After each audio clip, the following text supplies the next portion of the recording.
అంటే అగ్నిహోత్రుల్లో వదిలేయమన్నారు. అంటే ఇప్పుడు ఆవిడ ఏం చేసింది, తనలో పడినటువంటి శివవీర్యాన్ని అగ్నిహోత్రుల్లోకి వదిలిపెట్టేసింది. ఇదంతా రెప్పపాటు కాలంలో జరిగిపోయింది. పెద్ద పెద్ద అరుపులు, కేకలు, ప్రార్థనలు, హడావిడి. బయటికి వెళ్ళిన శివుడు లోపలికి రాలేదు. అమ్మవారికి అనుమానం వచ్చింది, ఏం జరిగింది అని పార్వతీదేవి బయటికి వచ్చింది. బయటికి వచ్చి ఏం జరిగిందని అడిగింది.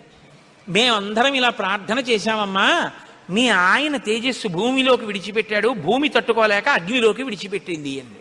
మీ ఇద్దరికీ సంతానం కలగకుండా తపస్సు చేసుకోమని కోరిక కోరామమ్మా అన్నారు.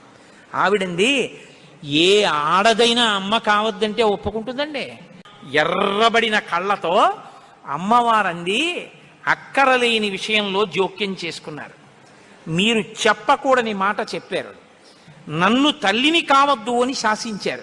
నాకు బిడ్డలు పుట్టకూడదు అని వరం అడిగారు. నాయందు ప్రవేశపెట్టబడవలసిన